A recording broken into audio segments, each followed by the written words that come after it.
अस्सलाम वालेकुम एवरीवन, क्या हाल चाल है। उम्मीद करती हूँ सब खैर खैरियत से होंगे और आप सब के रोज़े बहुत ही अल्हम्दुलिल्लाह मज़े से गुज़र रहे होंगे। बस अब ये रमज़ान का बाबरकत महीना अपने अख्तिताम की तरफ रवां दवा है और ईद की आमद आमद है, तो तैयारियां भी चल रही हैं। तो सोचा मैंने आपसे कि आज एक ऐसी रेसिपी शेयर करूं जो कि आप ईद पर अपने मेहमानों को बना के खिला सकते हैं, क्योंकि पूरा रमज़ान हम फ्राइड आइटम्स खाते रहे हैं। तो थोड़ा सा डिफरेंट हो जाएगा, थोड़ा सा चेंज हो जाएगा कि कौन से स्नैक्स हम सर्व कर सकते हैं। तो आज मैं बनाने जा रही हूँ सबवे टिक्का सैंडविचेस। तो यहाँ उसके लिए मैंने ले ली है चिकन, बोनलेस ले ली है, उसके मैंने जूलियन कटिंग कर ली है। ये तकरीबन 450-500 ग्राम के करीब चिकन है बोनलेस। 2 टेबलस्पून ऑयल डाल के उसके अंदर मैंने ये चिकन ऐड कर दिया है। साथ ही यहाँ पर मैं 1 टीस्पून गार्लिक पेस्ट ऐड कर दूँगी। अच्छा, ये जो गार्लिक पेस्ट है ये मैंने 1 हफ़्ते पहले पीस के रखा था। ये मैंने टेस्टिंग के लिए किया था कि मैं चेक करूँ कि फ्रिज में गार्लिक ये ग्रीन होता है या नहीं होता। तो मैंने जो ऑब्ज़र्व किया है, इसके अंदर मैंने मेटल का यूज़ बिल्कुल भी नहीं किया है। इसको मैंने हाथ से कूटने वाला जो होता है उसमें मैंने कूटा था और उसके बाद मैंने इसको प्लास्टिक के बॉक्स में रखा था और प्लास्टिक का स्पून ही यूज़ कर रही हूँ। मेटल का इंटैक्ट बिल्कुल भी नहीं हुआ था और ये 1 हफ़्ता हो गया है फ्रिज में नीचे ही रखा है, लेकिन ये ग्रीन नहीं हुआ। इसमें मैंने कोई ऑयल, कोई चीज़ नहीं ऐड की है।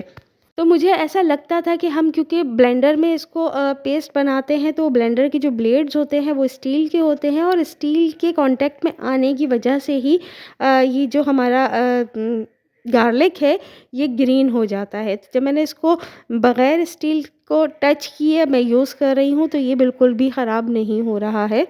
जब चिकन अपना कलर चेंज कर लेगी तो मैं यहाँ पर अपना all time favourite tikka masala add कर दूँगी। 2 टीस्पून मैं इसमें भर के डाल रही हूँ। अगर आप ये नहीं यूज़ कर रहे हैं तो आप इसमें ऐड करेंगे कुटी हुई मिर्चें, हल्दी, थोड़ा-सा पिसा हुआ धनिया, पिसा हुआ सफ़ेद ज़ीरा, नमक और थोड़ा-सा गरम मसाला। तो ये सब आप ऐड करके इसको पका लेंगे। अदरवाइज़ ये टिक्का मसाला बहुत बेस्ट रहता है हर किस्म की फिलिंग की तैयारी के लिए। मैं इसको बहुत ज़्यादा यूज़ करती हूँ। साथ में मैंने ऐड किया है 2 टेबलस्पून सोया सॉस और अब मैं इसमें ऐड करूँगी बारबेक्यू सॉस 1 टेबलस्पून के करीब। ये टोटली ऑप्शनल है, ये थोड़ा-सा स्मोकी सा इसको फ्लेवर देगा। अगर आप चाहें तो इसको ऐड कर सकते हैं, नहीं चाहें तो आप इसमें कोयले का धुआँ लगा देंगे तो भी उसमें से बड़ी अच्छी सी स्मोकी फ्लेवर उसमें आने लगेगा। स्पाइसेस ऐड करके हम इसको इतना पकाएंगे कि ये अच्छे तरीके से चिकन हमारा गल जाए, इसका पानी खुश्क हो जाए। तो इसको हम अच्छे तरीके से भून लेंगे और उसके बाद इसको हम रख देंगे ठंडा करने के लिए। चिकन हमारी तैयार हो गई है। अब यहाँ पर हम बनाएंगे हनी मस्टर्ड सॉस। उसके लिए मैं ले लूँगी मायोनीज़। मायोनीज़ आप अपनी रिक्वायरमेंट के हिसाब से ले सकते हैं। मायोनीज़ में मैं ऐड करूँगी मस्टर्ड पेस्ट। तकरीबन 2 टेबलस्पून के करीब मैं इसमें ऐड करूँगी मस्टर्ड पेस्ट। साथ में पिंच ऑफ सॉल्ट इसमें डालना है हमने, बहुत ज़्यादा नहीं डालना, बस ज़रा सा। और इसमें 1 टीस्पून मैंने हनी ऐड कर दिया है और अब इसको बहुत अच्छे तरीके से मिक्स कर लूँगी, तो हमारी हनी मस्टर्ड सॉस रेडी हो जाएगी। अब जी हम यहाँ इसकी असेंबलिंग शुरू करेंगे। ये मैंने डॉन के लॉन्ग बन्स ले लिए हैं। वैसे तो इसके लिए ब्रोगेटी ब्रेड यूज़ की जाती है, लेकिन वो यहाँ पर इजीली अवेलेबल नहीं होती, तो इसलिए मैंने डॉन के ये वाले बन्स ही ले लिए हैं, बर्गर बन्स। तो इसको मैंने 2 हिस्सों में कर लिया था।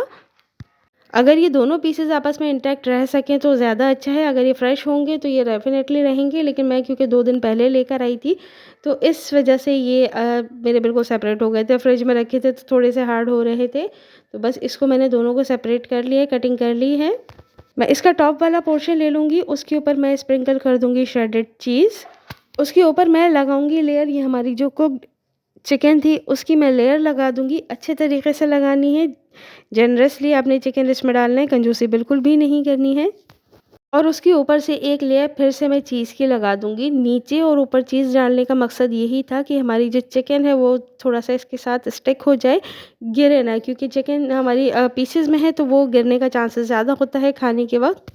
अब हम इसको लेके चलते हैं माइक्रोवेव की तरफ और इसको हम माइक्रोवेव करेंगे तकरीबन 1 से 1.5 मिनट तक, उस वक़्त तक जब तक कि ये हमारी चीज़ ऊपर वाली नीचे वाली मेल्ट नहीं हो जाती। और जब मैंने माइक्रोवेव खोला तो उसके अंदर से माशाल्लाह से ये सामान निकला, तो इसको भी कबर्ड की तरह इस्तेमाल किया जा रहा है। माइक्रोवेव करने से हमारी चीज़ भी मेल्ट हो जाएगी और मेरी ये जो ब्रेड जो फ्रिज में रखी हुई थी, ठंडी थी थोड़ी-सी, तो ये भी थोड़ा सॉफ्ट हो जाएगी। तो बस इसको मैं माइक्रोवेव कर लेती हूँ। आप चाहें तो इसको फ्राइंग पैन में रख कर भी ओवन बेक कर सकते हैं हल्का-सा, लेकिन हमें क्योंकि हमारा मकसद ये है कि हमारी जो अ, चीज़ है वो मेल्ट हो जाए। तो बस ये हो गई है, तो चलें अब इसकी असेंबलिंग की तरफ चलते हैं।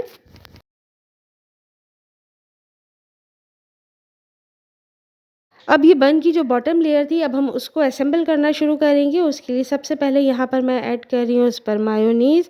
सिंपल जैसे हम बर्गर्स करते हैं उसी तरीके से ये होगा। मायोनीज़ के बाद यहाँ पर मैं इसमें ऐड करूँगी chilli garlic sauce.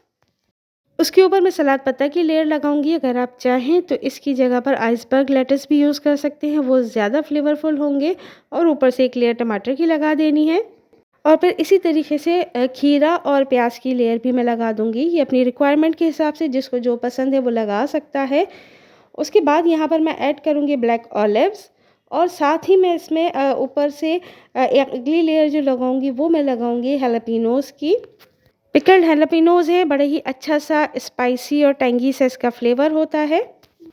Honey mustard sauce जो मैंने तैयार की थी, अब मैं उसको ऐड कर दूंगी। मैं यहाँ स्पून से ही लगा रही हूँ, लेकिन बेहतर यही होगा कि आप इसको पाइपिंग बैग में भर लें तो बहुत इजीली लग जाएगी। लेकिन मेरे पास टाइम बहुत ज़्यादा नहीं था, तो इसलिए मैंने जल्दी जल्दी ऐसे ही लगा दी थी। सॉस जितनी ज़्यादा होगी उतना अच्छा ही इसका फ्लेवर आएगा। दोबारा से थोड़ा सा केचप ड्रिज़ल करूँगी इसके ऊपर। और उसके बाद उसकी जो चिकन वाली लेड है उसको ऊपर से मैं कवर कर दूँगी। और ये हमारा सैंडविच बिल्कुल रेडी है।